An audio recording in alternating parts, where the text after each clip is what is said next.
A'udhu billahi minash shaitani rajim. Bismillahir rahmanir rahim. Subhanakallahumma. Mímọ́ fún Ọlọ́run, akí Ọlọ́run, àyìnọ́ gẹ́gẹ́ bí Al-Qadi Ibn al-Faras Abdul Munim èyí tí ó kú ní 599 bí ó ti kí ìwọ Ọlọ́run nínú àwọn kọ̀sọ́ ìdú rẹ̀ tó sọ pé Allahu Rabbi la uridu siwahu alfil wujudi haqiqatan illahu ya man lahu wajaba al-kamalu bisatihi فالكل غاية فوزهم لقياه سبحان من أحيا قلوب عباده بلوائه من فيض نور ناداه أدم الصلاة على محمد الذي لولاه ما فتح المكبر فاه akí Ọlọ́run àti ìyìn Ànábì wa Muhammad sallallahu alaihi wasallam àwa tí Ọlọ́run sábà kí àfà náà àfi kí àwọn bàbá wa àríkéwúlò àwọn bàbá wa Ọlọ́run ṣá jẹ́ kí á rí wọn pẹ́ àwọn bàbá wa àlùfáà ńlá ọlọmọṣà jẹ́ kí á rí wọn pẹ́ àwọn bàbá Dr. Murtada Busairi ọlọmọṣà jẹ́ kí á rí gbogbo àwọn bàbá yìí ọlọmọṣà jẹ́ kí á rí wọn pẹ́ àwa kí gbogbo àwa Jamiyatu Talabatu Najiriyin àwa tí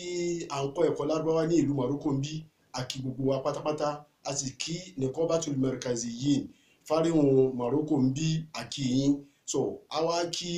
Daru Shabab Suada Al-Misri Al-Najiri èyí tí ó ní akí wọn káàkiri gbogbo ibi tí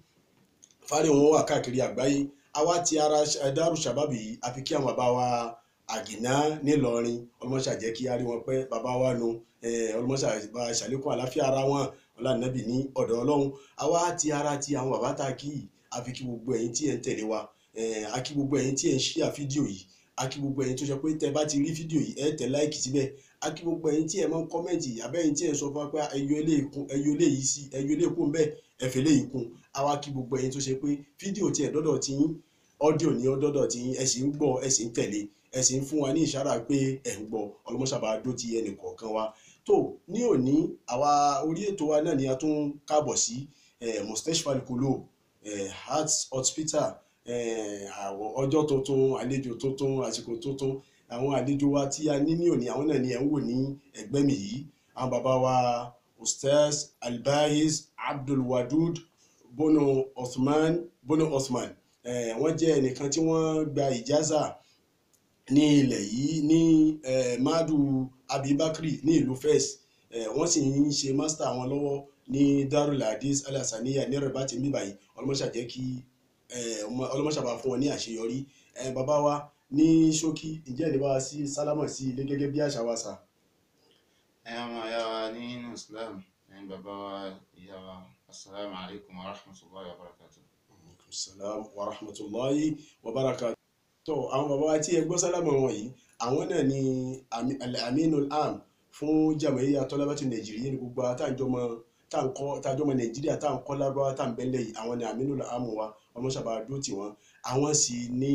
wọ́n jẹ́ mu'assisu àwọn ni wọ́n dá Niqabatul Markaziyin náà kalẹ̀ fáríhùn ti Morocco ń bí ọwọ́ wọn ni Ọlọ́run ti ní kí ó dìde bàbá ọlọ́mọṣàbà san yín ní ẹ̀san rẹ̀ tó prógámù mọ̀ọ́dún tí a nílò ní tọ́pìkì tí a nílò ní òun náà ni pé a fẹ́ sọ̀rọ̀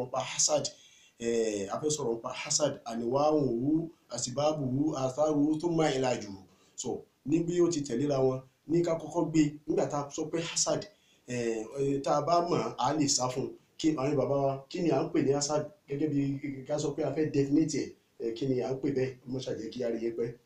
a'udhu billahi minash shaitani rajim bismillahir rahmanir rahim alhamdulillah wassalatu wassalamu ala rasulillah wa ala alihi wa sahbihi alillah adúpẹ́ fọ́lọ́run àṣekẹ́ àti ìgẹ̀ fún Ànábì wa Muhammad sallallahu alaihi wasallam ìkẹ́ náà kó ló máa bá wọn ará ilé ànábì àwọn sàhábà àwọn tàbíìn àtibáwò tàbíìn àyímọ̀ gbogbo àwọn afáwà ọ̀gá wa òbí wa tí wọ́n ti lọ lórí bàbá Sheikh Adam ọlọ́run bá akẹ́ gbogbo wọn àwọn tí wọ́n ń bẹ láyé ọlọ́run má sábà dúró tì wọ́n bí ti dárúkọ wọn ni wọ́n pọ̀ bẹ́ẹ̀ ọlọ́run má sábà dúró tì wọ́n. ní àkọ́kọ́ ó wù mí kí ẹ gbà mí láyè láti fi àsìkò yìí dúpẹ́ fún bàbá wa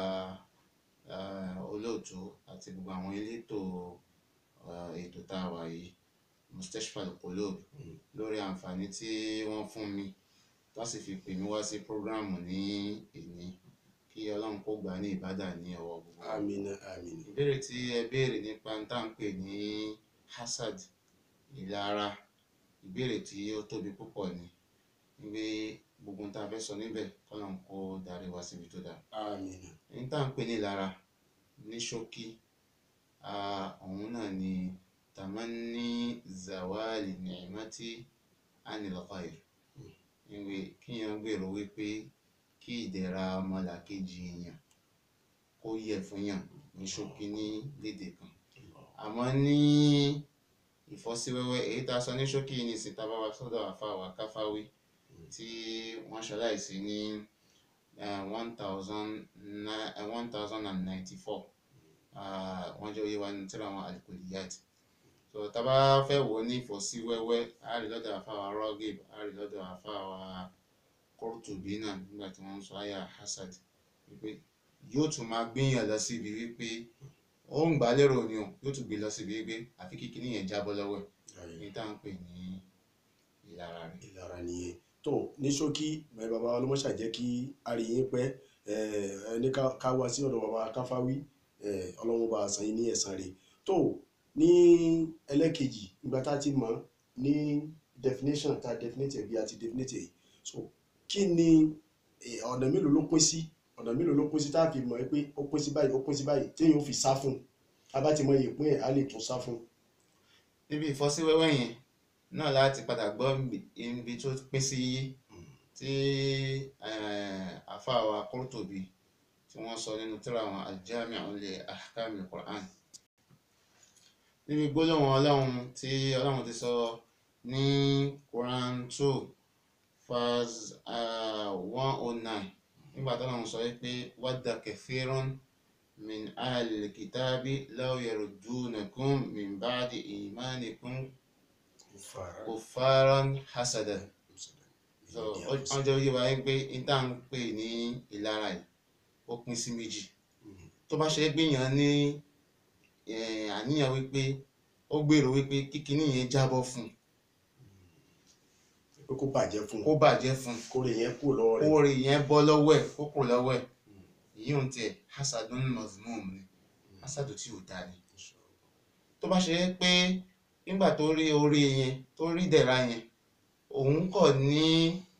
tọ̀mọ̀ wípé kọ́nà má jẹ́ ó bàjẹ́ fún àmì mi náà ń fẹ́ irú ẹ̀ lọ́dọ̀ Ọlọ́run, irú yẹn nìsín ìran ìlara ni a máa ní pè ní hasad, àwọn àfọwọ́ máa pè ní riptọ̀ wípé ó ń jo ohun tó dáa.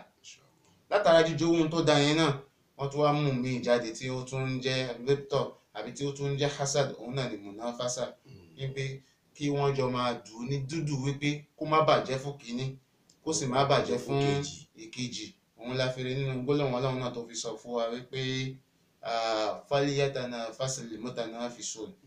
ní pàápàá níbi tó bá jọ mọ́ ọ̀rọ̀ Ọlọ́run, ọ̀rọ̀ ọjọ́ gbèǹde. inú suratul Mutaffifin. tó ọlọ́run mọ́ṣà jẹ́ kí a rí yín pẹ́, ọlọ́run mọ́ṣà bá a san yín ní ẹ̀san. ní ṣókí ká tètè lọ etí ìgbà tá a ti mọ ètò àti mọ̀ ní ìfọ́síwẹ́wẹ́ tá a sì ti mọ iye ìpín rẹ̀, kí ni máa ń fà nítorí nígbà tó rí báwọn ó gbọ́dọ̀ ní tí ń fà. ọlọ́run mọ́ṣà jẹ́ kí a rí yín pẹ́, ọlọ́run mọ́ṣà bá a san yín lẹ́san rẹ̀. àbí àwọn bàbá ọlọ́run mọ́ṣà jẹ́ kí a rí pé àsìbáàbù tá a ti ẹ̀ wí yìí gan níbi àníwá àti apíntẹ́sì nítorí ó ṣeéṣe káwọn èèyàn wá padà béèrè ǹjẹ́ a rí àpòjúwe fún tí ó tún jẹ́ kó tún yé wa jù báyìí lọ. Ọlọ́run kó bá a san yín lẹ́san rẹ̀, ìbéèrè gidi gbá lẹ béèrè nítorí pé kéta tá à ń sọ̀rọ̀ ń pẹ̀ àrùn kan tó lágbára ni tó ní ṣe pẹ̀lú ọkàn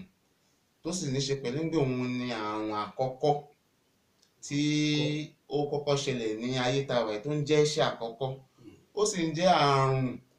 nínú àwọn ẹ̀ṣẹ̀ àkọ́kọ́ náà tó ṣẹlẹ̀ lọ́run. so a rápèjúwe lọ́run a sì rápèjúwe ní ayé tí a wà yìí. nínú àpèjúwe tí ó ń bẹ lọ́run òun nígbà tí Ọlọ́run bá sọ fún wa nínú Quran 2 Suratul Baqarah verse 34, Ọlọ́run ní ba'da a'udhu billahi minash shaitanir rajim wa idh qulna lil malaika usjudu li Adama fasajadu illa iblisa aba wastakbara wa kana minal kafirin. bàtà náà sọ fún àwọn màláíkà yìí pé ẹ forí kanlẹ̀ fún Adam, gbogbo wọn forí kanlẹ̀ àyàfi Ìbílísù nìkan tí ó forí kanlẹ̀. Ọlọ́run ní ó di kèfèrí látara bẹ̀. Àwa padà lọ rí nínú Al-Qur'ani nígbà tọ́lọ́run tún sọ fún wa ní Suratul A'raf Quran 7 verse 12. Tọ́lọ́run ní ma mana'aka alla tasjuda idha amartuka. Kí ló mú ẹ máa forí kanlẹ̀ nígbà tá a pẹ́ láṣẹ? Ó ní ana khairun minhu, ibẹ̀ ni ìlara ti jáde. Ó ní ibi dájú lọ. Ana khairun minhu. Mo dájú lọ. Ó nítorí pé khalaqtani min nar, ó dá mi látara náà, wa khalaqtahu min tin, ó sì dáhùn látara yẹ̀pẹ̀. Ìlara nìyẹn. Ìlara yẹn ló mú wọn ṣe kọ́ńkíní sí Ọlọ́run.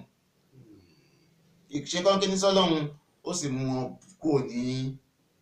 inú àlùjánnà. Ìyẹn ló ń fà á tó fi ṣe pé nígbà tá a bá débi àsìbáàbù tẹ́ fẹ́ sọ lẹ́ẹ̀kan, àbí tá a bá débi àtharu rẹ̀, a máa padà wọnú ẹ̀rẹ́ kọ̀ọ̀kan. Àpèjúwe kan náà àpèjúwe ọ̀run nìyẹn. Nítorí pé táwọn àfáà jẹ́ ó yé wa, pàápàá nígbà táwọn àfáà Imam Ghazali náà fẹ́ ṣàlàyé nípa àwọn nǹkan tó kọ́kọ́ jẹ́ṣẹ̀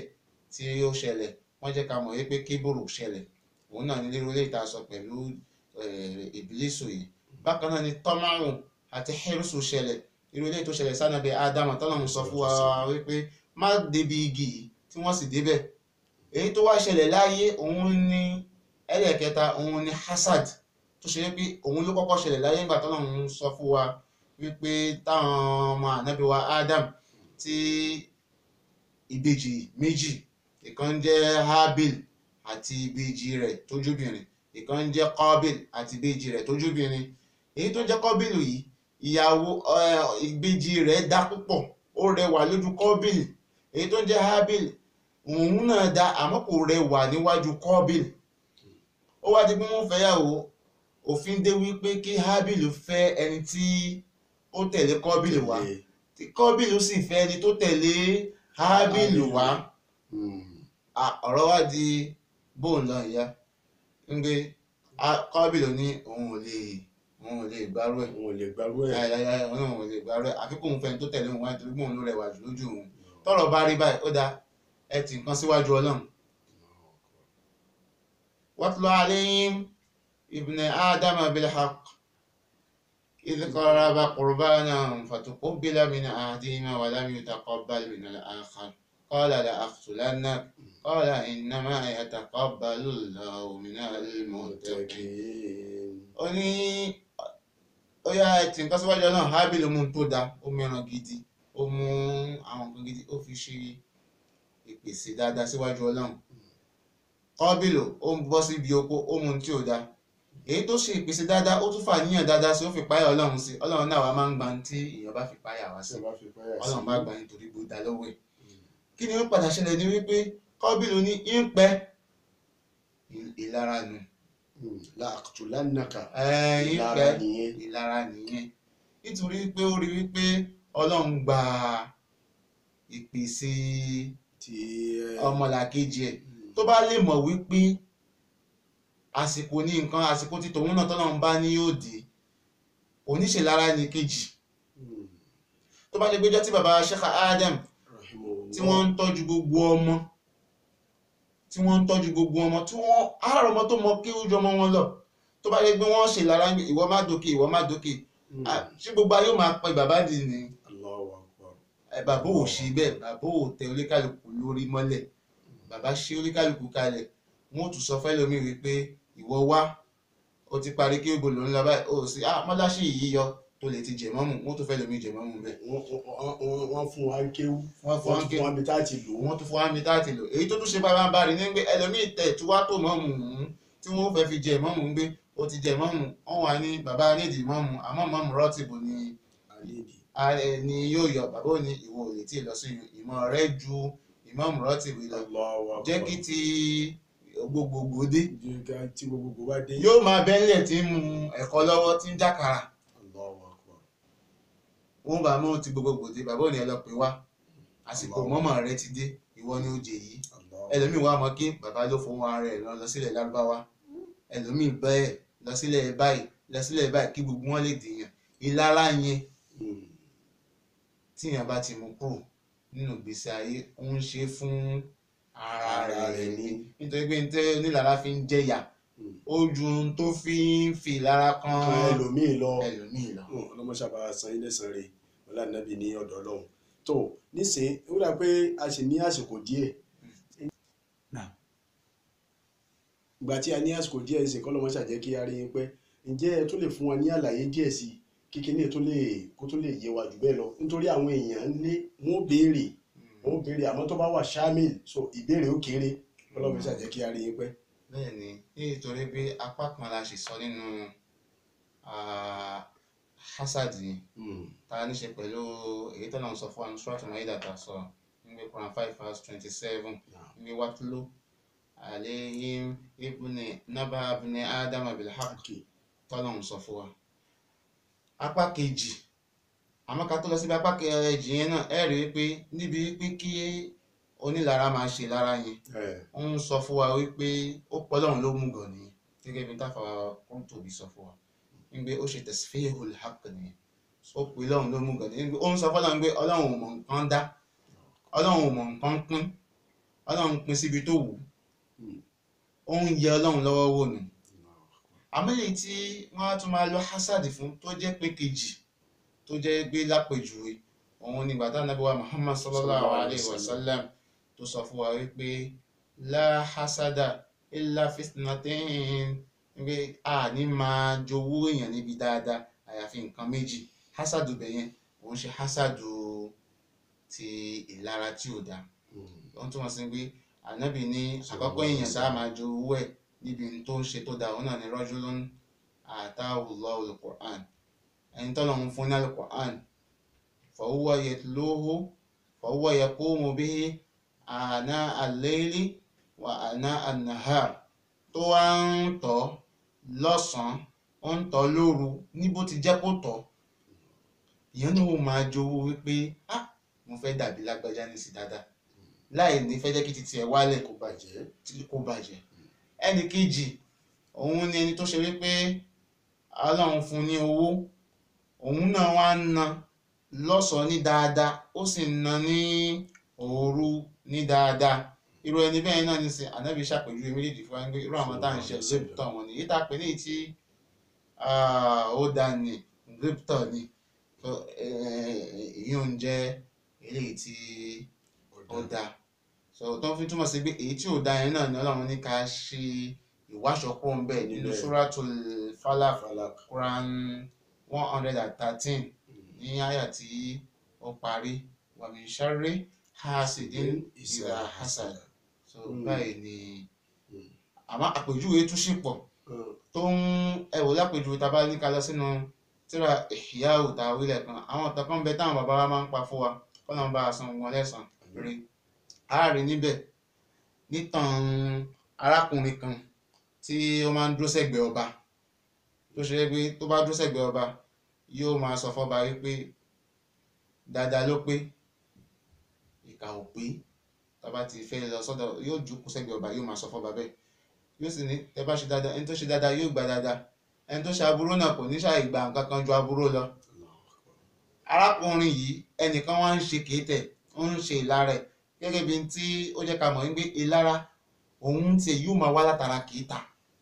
tí àfàwà Ghazali wí fún wa ni kéétà owó wa máa wá látara ń gbà mí látara ìbínú púpọ̀ so ó túmọ̀ sí pé bí èèyàn bá jẹ́ ẹni tí ó ń bínú sórí nǹkan púpọ̀ kò ní pẹ́ máa padà di ẹni tí ó máa ní malice tí ó máa ní spite nínú tí ó máa ní pé ó ń ní kéétà nínú Ànábì fi sọ fún ẹgbẹ́ la yaqdi al-qadi wa huwa ghadban ẹni tó jẹ́ dájọ́ náà ò gbọ́dọ̀ dájọ́ àyàfi àyàfi kó wà ní state tó dáa kò gbọ́dọ̀ dájọ́ nígbà tó ń bínú lọ́wọ́ so kéétà wá bẹ́ni náà ó wá fẹ́ ṣe lára tí kéétà bá ti pọ̀ yóò bọ́ sí lára ó wá ní kí ni tóun lè ṣe ló bá lọ bọ́ba ó wà nínú Ihya'u Ulumuddin ó lọ bọ́ba náà wípé ọba arákùnrin tí máa ń jókòó sẹ́gbẹ̀ẹ́ yìí ó sọ wípé ẹnu yín máa ń rùn ọba ní yóò ṣe wá sọ́dọ̀ ó ní tó bá rí bẹ́ẹ̀ tó bá ti wá sọ́dọ̀ yín ẹ̀yin ẹ pè súnmọ́ yín ẹ rí i pé yóò fọwọ́ bomú. nígbà tí arákùnrin yìí dé lóòótọ́ kó tó ti gbó dé ẹni tó fẹ́ ṣe kíta yìí ti lọ bá lọ́nà ó ní yóò wù mí kájọ dọ́dọ̀ mi kó tó ti gbó lọ sọ́dọ̀ ọba lónìí ó ní àṣé òsì ó ní àkọ́kọ́ wù mí nígbà tó dọ́dọ̀ ẹ̀ ó fún lóúnjẹ ó bá bá fi háyù sí háyù tó fi sínú oúnjẹ ìdè ẹni yìí máa ń bùtì bẹ́ẹ̀ ni ṣe ń bùtì tó dọ́dọ̀ ọba tọba wá pé ẹsìn mẹ́gbẹ́ ọba náà fẹ́ dán tí ó ti gbọ́n wò ọba wá pé ń gbé arákùnrin wá jẹ́ ká kó tó ti gbé ara jẹun alẹ́ ó ti máa ń pè yíò bá fọwọ́ bo ẹnu kó má fi rùn sí ọba kó má fi rùn sọ́ba ọba bá gba ẹ̀tọ̀ ń gbọ́ gbé àṣé ọ̀rọ̀ tó sọ bẹ́ẹ̀ ni ọ̀rọ̀ títà òun sọ bẹ́ẹ̀ ni nígbà tó rọrùn rí báyìí ọba bá ní ọba sì máa ń fún yàn ní ẹ̀bùn lọ́dọ̀ ní gbogbo ìgbà ọba bá kọ lẹ́tà ìgbé gba lẹ́tà yìí mú lọ sọ́dọ̀ òṣìṣẹ́ mi báyìí bíbí kó mú lọ sọ́dọ̀ lágbájá báyìí tó wà nípò ńlá tó ṣe é pé òun ló máa ń mú àṣẹ ọba ṣe lórí ẹ̀ ní tí ó kọ síbẹ̀ fún ni wípé tọkùnrin bá ti dọ́dọ̀ ẹ̀ o pa kò sì bá wọ ẹ̀ kò sì ṣe báyìí kò sì ṣe báyìí kò sì fi ránṣẹ́ báwọn ọba tàná ti máa ń ṣe wípé wọ́n ní igi lórí kò sì forí rẹ̀ ránṣẹ́ fún wa ẹni tó ṣe lára yìí ló bá túrò wípé ọba ò tí ì kẹfí sí ní tó ń ṣẹlẹ̀ yìí ó rò pé tóun bá ti bó ti rí lẹ́tà lọ tá ló fẹ́ lọ́yìn lẹ́tà náà bá ní ó rò pé jáísà tí ìgbọ́ ẹ̀bùn tí ọba tó fún lẹ́bùn ọba tó fẹ́ fún lẹ́bùn bó ti máa ń fún yàn lẹ́bùn bá ti ń fún lẹ́tà lọ́wọ́ ní bá mú àjẹ́ ń bẹ́ẹ̀ mú lọ síbi tán ní yóò bá tún gbé fún bó ti gbé dáhùn tí òṣìṣẹ́ rí òṣìṣẹ́ bá ní ìtọ́ bá ní ká ṣe fún ẹni pé ká pẹ́ ká ṣe báyìí ká ṣe báyìí o èmi kọ́ mo ní lẹ́tà o ẹ̀rí ibi tí làrá máa ń bá yàn dé ebi kọ́ mo ní lẹ́tà ó ní ẹ̀yà bá ń bọ́ bá sọ̀rọ̀ ó ní ọba bó bá ti sọ̀rọ̀ kò ń kó lórí ẹ̀ mọ́ bó ti pánu bó ti di pé wọ́n pánu bó ti pánu ìlara ló sì débẹ̀ nígbà tó wá dé pé tọ̀hún dé tó tún dín bọ́ bá rẹ̀ bá ní lẹ́tà tí mo fún ẹ ń kọ́ ó ní lágbájá gbà lọ́wọ́ mi ó mú lọ àbọ̀wò ló ti jẹ́ ọba ní lágbájá náà ló sọ fún mi pé o máa ń fọwọ́ bomú tí bá ti ń sọ̀rọ̀ gbẹ́nu mìíràn ó ní òun náà ló fún mi ní háyù jẹ́ yìí sì fẹ́ jẹ́ kó rùn sí ọba ní ajẹ́gbọ́rọ̀ tó máa ń wí ní gbogbo ìgbà yín gbé dáadáa ló pé ìkà ò pé ọ̀rọ̀ náà òdodo ni ó túmọ̀ sí ń gbé ìlara àrùn kan tó lágbára ní kọ́nà kó sọ èyí tí ẹgbẹ́ prógrámù yìí kalẹ̀ ní ẹ̀san rẹ̀. bàbá wa ọlọ́mọṣàbà san yín ní ẹ̀san rẹ̀ kíní ti kílíà ó kílíà làkè bàbílíkà mẹ́nẹ́mẹ́nẹ́ tẹ̀kẹ́ ò fáàsì bí àwọn èèyàn wa ti máa ń wí so ó ti yanjú ọlọ́mọṣàbà san yín ní ẹ̀san rẹ̀ ọlá nàbì ní ọ̀dọ̀ Ọlọ́run ètò yìí ó di ọ̀sẹ̀ tó ń bọ̀ pẹ̀lú ògùn Ọlọ́run ibi tí a ti bẹ̀rẹ̀ bàbá kẹ́lẹ̀ palẹ̀mọ́ kẹ́lẹ̀ fi àsìkò yìí kẹ́lẹ̀ fi dátọ́mì á bẹ̀rẹ̀ láti di asbab inshallah lẹ́yìn asbab atharuhu wa ilajuhu so ibẹ̀ ni a dúró sí Ọlọ́run àti kí gbogbo àwọn àfáwà bí a ti ń kí wọn mo fi àsìkò yìí mo fi kí ẹnìkejì mi tí ẹjọ́ máa ń rí wa ní gbogbo gbà òun náà ni ustaz àgbàni albais Ibrahim alẹ́dí wáfà àwọn ni ọlọ́wọ́ bọ́tìnì àwọn ni wọ́n ń ṣètò wọ́n wá behind the scenes ọlọ́mọṣàbà san wọ́n ní ẹ̀san rẹ̀ àti gbogbo àwọn àfáwà tó naam àdúà tí ó kàn àdúà nẹ́bì tí a máa ṣe so nígbà yẹn pa nẹ́bì náà ni Ọlọ́run rántí wa tó sì máa tí ó dáa fún ọkàn wa níta nẹ́bì ni a máa wí bàbá wa gẹ́gẹ́ bí àṣà bàbá ti máa wí tí a bá ń parí lọ nínú ètò òun náà ni pé Allahumma ya muqallibal qulub thabbit qulubana ala dinik Allahumma ya muqallibal qulub ثبت قلوبنا على دينك اللهم يا مقلب القلوب ثبت قلوبنا على دينك tó tí ó fi di ijọ́ mẹ́jọ pẹ̀lú ògo Ọlọ́run èmi ọmọ yín náà ni èmi àbúrò yín ni Abdulgani Musa Alfanla bàbá wa Ọlọ́run ṣàjẹ́ kí a rí yín pẹ́lẹ́ kan sí ẹ ṣeun Ọlọ́run bá san yín ní ẹ̀san rẹ̀ ẹ káàbọ̀ à ń fi gbogbo ẹnu Markaz Nurul Islam a fi ń kí à ń fi gbogbo ẹnu nìkọ́bà Markazi yìí ni a fi ń kí à ń fi gbogbo ẹnu tọ́lábà tá a wà ní àwa tá à ń kọ́ ẹ̀kọ́ lárúbá tá à ń bẹ ní Morocco bí a fi kí Ọlọ́run ṣàbá san yín ní ẹ̀san rẹ̀ wasalaamu aleykum. afẹ́ àdúrà yorùbá ọlọ́run ó ṣàjẹ́ kí á rí kó mọ̀ pé gbogbo táwọn látàrọ̀ lárúbáwá náà ni ẹ bá fi kó kinní ilẹ̀ gẹ́gẹ́ bí àṣà wa nílẹ̀ yorùbá ó sábà san ilé san rí. ẹni bá ṣe dáadáa náà ni ẹ̀sùn ẹ̀ òun ni pé dáadáa rẹ̀ ń ṣe dáadáa náà sì ni ẹ̀sùn ẹ̀yin àgbàlagbà àti gbogbo àwọn tá a jẹ́ elétò kọ́lọ́n kó bá a san yín ní ẹ̀san rẹ̀ lórí tí ẹ̀dá wọlé kọ́lọ́n kó sì jẹ́ kó yọrí sí rere àti lórí tí gbogbo wa náà dá wọlé kọ́lọ́n jẹ́ kí ó yọrí sí rere. lábẹ́ bẹ́ẹ̀ náà a máa ń tún pe gbogbo wa lọ sí àkíyèsí wípé àwa tí a jẹ́ àfà ẹgbẹ́ aláǹfààní láti lọ sóríṣiríṣi courses irú nǹkan báyìí nísìnyí tó wúlò púpọ̀ ni so ẹni tó máa lọ study ilmu nafs ilmu al-ijtima ilmu al-insan kó má jẹ́ pé fìdí kan lórí kálukú ro sí nítorí nígbà pọ̀lọpọ̀ àwọn tí wọ́n lọ ń bá tẹ́ntì lára yìí ń ṣe tí ó lọ bá ní hospital pé ẹni tó ń jẹ́ dókítà ẹ̀mí tí máa ń tọ́jú ẹ̀mí